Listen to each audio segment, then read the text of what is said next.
I got into a Genesis. This is luxury. Whether it's a sleek G70 or the GV80 with that third row, these are high-end vehicles with payments that actually make sense. Go see Michael. Tell him Sid sent you. Genesis of Brooklyn. Find him at genesisofbrooklyn.com. I'm really excited about the 250 birthday parties coming up. Yeah. I know you'll be here around July 4th there by the Hudson River. We got that big date coming up on your birthday, Flag Day with the UFC.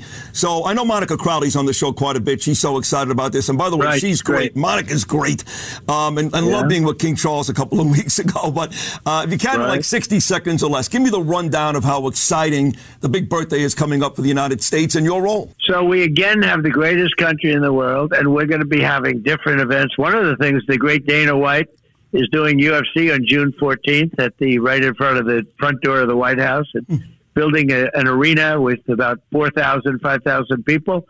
You can't get a ticket. It's impossible. I've never seen anything like it. And we'll have 100,000 people next door in the big park right across the street from the White House, and it's free. And we have, as you know, Roger Penske is doing the whole thing with the IndyCar, and he's been trying to get it done for 25 years. I got it done for him. And we're going to have a race in mid-August. It's going to be unbelievable around the Capitol. It's going to be a sight like never before. And, things that have never happened before. I'm very excited about, the water fountain, you could call it. It's a combination of fountain, and it's also a pond, a big lake or pond, and they call it the reflecting pond. And it was built in 1922. It's been a disaster. President Obama spent $55 million and just made it worse. It was like throwing money out the window. And the cost to fix it was almost $400 million, and I'm going to get it fixed for a couple of $1 million. I'm going to build. It's not very complicated. I got my swimming pool people. I said, take a look. What can we do here? And they recommended us, and it is so beautiful. It's under construction now, and it's just amazing. We'll get no credit for it. This is the Woolman Rink on steroids. Okay? I love it. And it was going to take, by the way, it's going to take 4 years to build it. This is going to take 2 weeks. Okay, in 2 weeks it'll be better than ever before. So they'll understand when we finish it what we did. It won't leak. It'll be beautiful. It's a little thing, but it's a lot of money still. When you can save $400 million, I'd say that's still not so bad. And create something that's beautiful. You couldn't even use it. It was a disaster for years. Yeah. But they didn't know what they were doing. Obama, Biden, these people were so bad. They were so bad for our country. And, you get incensed. I know you so well, and you're incensed when you even talk about them. And Sid, they're worse, okay? I know. As bad as you think. They're worse. Oh, I know. Obama was the absolute worst. Biden was, God bless him, he was horrible, but he was also, where he was half the time. Obama, too smart of a guy to do all the horrible things that he did. Yeah, not so smart. Not so smart. Maybe you're right. And by the way, you're also overrated him. Yeah, very overrated. What? You're also less than a month away from the start of the FIFA World Cup, another big event going on while you're president. And the Olympics, and I got the FIFA, and I think of it. I got the FIFA, and I felt so badly because I wouldn't be there because I was going to lead, then they rigged the election.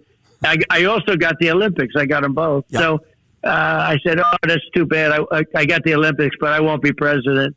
Well, then they tried to rig the election, and I said, let's do it again. And so now I got them both, so that'll be good. Plus 250, which is going to be the most exciting of all. LoBaido, the relentless patriot, the great patriot, the brilliant artist, is going to hop on right now. When I think about America's birthday, everything patriotic, Scott LoBaido, this is a huge compliment. I think of you first. How about that? Thank you, Sid. And that's embedded in my soul. That's in my heart. That's what separates people like us to many other folks that we know, just like following. And it's nice that people get the patriotic bug, but there's real patriots, and then there's patriots that just, I don't even call them patriots, people that just follow the wind, follow the trend. And then when the patriotic fever dies down, so do they. I'm people like you and I and a handful of others who are continuous with our patriot for the last decades, where even when it's the worst of times, that's when I'm most patriotic. That's where it's like, wow, Scott, you're going to paint that flag upside down because America is in a crappy place. No, it's the opposite. Patriotism is, yes, celebrated when good things happen, but I feel that it should be celebrated when the worst things happen. I agree with you. And I tell you, it's funny you mentioned about the flag upside down because we live on the beach in Bell Harbor, Rockaway, and literally 2 blocks away from the beach. And once the weather gets nice, like this week, we're going to be in the 70s on Friday, 80s on Saturday and Sunday. We'll be at the beach, literally, Scott, for like 20 hours, my family. And I remember a couple of years ago when things were really bad under Biden, I walked on the beach one day, and this is an incredibly patriotic community. I believe my community is even bigger than Staten Island, Nassau, all of them. There are more American flags per square feet in Rockaway, Bell Harbor, than any other place in New York. They had an upside-down flag. And I remember saying to myself, well, it makes sense. I'm not sure I like it, but it made sense at the time. But you're saying that there is no time to do that, right? No time. No, I don't say that. I mean, obviously what that means is we are in distress. I mean, that's a military, from the Navy and stuff here. When the flag was upside down, when it was flown, that meant there was a serious distress, with what's going on. So I know many people who have flown it upside down, when it's a serious time of stretch. But nevertheless, in the bigger picture, patriotism, in my opinion, my strong opinion, a patriotic community, a patriotic country is a prosperous one. It's just so obvious. I mean, it's not prosperous right now in New York City because there is a lack of patriotism. You have these protests. Like right now, that's what I want to slide into. I got bad news, I got good news. These violent protesters are going to continue. I still can't believe, I'm not even Jewish, I can't believe that this Jew-hating insanity, this violent, aggressive, destructive, Jew-hating insanity is still blossoming at this point in the game. I just can't fathom it because again, I can't. How many times are we going to say that there's no accountability? There is no punishment. It's selective enforcement. You can punish the people properly. We have laws. It's on the books. But just like what happened with me, selective enforcement. Mayor Adams, if you remember, when I threw that slice of pizza over the fence at City Hall, one slice of pizza, because I was, it was the pizza party instead of the tea party, because Mayor Adams was shutting down brick oven pizzas because it was killing the ozone and the carcinogens were killing baby seals. Stupid, it was right? Insane. Right. 60. He sent 60 poor cops who loved me, who did not want to bother me, 60 cops to arrest me for throwing a slice of pizza and put me in the can. So if they can do that to me, they can do this to these horrible, violent, destructive criminals that are wearing masks and destroying everything in their paths. No, I know. And you get this. I mentioned this, Rabbi. You're right. There should be accountability and repercussion, and we've got the laws on the books. That's why I mentioned this idiot, Rabbi Moshe Indig, who's part of this really, I hate to say it, but this gross Satmar community, the Jews, but not really. And he was congratulating Mayor Mamdani on Twitter yesterday, this moron, for spending money for hate crimes. Rabbi, listen to me. There's not hate crimes in New York City, okay? You're going to buy into Islamophobia for the 4 people that got stopped across the face the last 25 years. There is one group of people that are being hunted every day in New York City. And it's not only okay with the mayor, it's almost encouraged by the mayor, and those are Jews. So let's stop with this hate crime nonsense and talk about the one issue that is plaguing the one group of people in this city. It's called anti-Semitism, not hate crimes. Am I wrong? How? I just don't. I mean, you get it. You do get it. Again, the bad news is this isn't going to stop, Sid. It's going to get worse. It has to get worse. You know what I keep saying? It has to burn to the ground. It's the accountability that no one is taking from these simple animals that are being Jew-hating, vicious, mask-wearing. That's the worst part. They wear masks, cover their face because they don't believe in what they're doing. They really don't. And that animal that pushed that old man down the stairs in the subway. No accountability. And you can go all the way up the line from this animals that'll never be anything but an effing animal all the way up to the aristocrats, including Senator Mark Kelly, who has had no accountability for his treasonous actions. Did you see what he told the public when he is sworn to secrecy? Yeah. To be on a committee like that, to tell the effing enemy that the lion is sleeping. The lion is sleeping. This is the time to attack the great. He put the American lives on the line, military lives on the line, by telling the world that, just like he did a couple of months ago when he told the active duty to stand down and do not take orders from the commander-in-chief, who happens to be Donald Trump, and this little piece of this garbage. Okay, he's so envious of Donald Trump, so jealous of Donald Trump, because maybe he wanted to be president, and he's never going to be. And he puts everybody's lives on the line. Yeah, he's done it twice. He's done it twice. He should be arrested for treason. I think he is mulling a run for president this time around, Kelly. But you're right. This man, this is not even up for debate. This guy, Kelly, has now committed treason twice. Twice. He needs to be the example. He has to be the example to go down.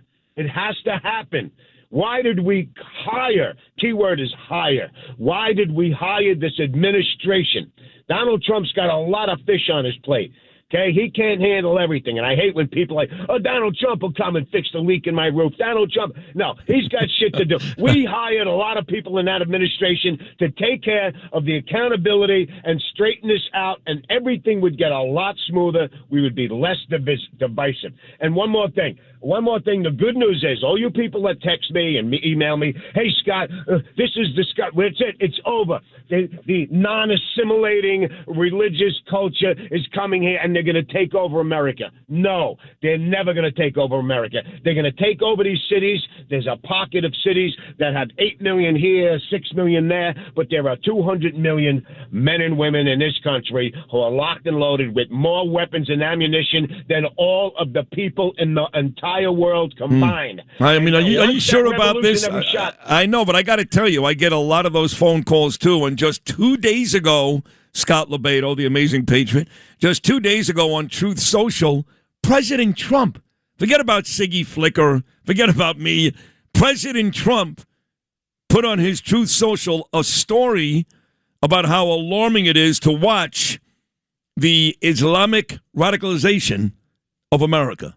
Trump had it on Truth Social. Yeah, it's here, but it's happening in the big cities. We see more of it because the media, social media, we live in the city, and it happens in the city because the cities are weak and woke, and they allow this to happen. But when it gets to that point, trust me, nobody has traveled this country like I have. You saw the movie 3 times over. I've lived with every family, slept in people's barns. I saw their cachet of weapons. I shot their incredible amount of guns with them. When that shot gets fired, when that one shot gets fired, that they are here to take over and spread, trust me, they are locked and loaded. They are quiet right now, but these people are never going to let it get to that point. Sadly, we are just about at that point where it's going to happen because of what we allow to happen in these cities. Scott LoBaido, always an amazing job on this show. People love this segment. I know I do. He is the amazing artist out of Staten Island, the relentless patriot, one of my favorite people. I can't wait to celebrate 250 with this guy, Scott LoBaido, as always on a Wednesday. Great job, Scott. Thank you so much. Thanks for listening to Sid and Friends in the Morning. You can hear Sid and Friends in the Morning weekday mornings at 6. If you like the podcast, share it with your friends and listen anytime at WABCRadio.com and download the WABC Radio app. Hit that subscribe button on all major podcast platforms. Plus, follow WABC on social on Instagram, TikTok, Facebook, and X. See you next time for a new episode so you never have to wonder. What the heck is going on here?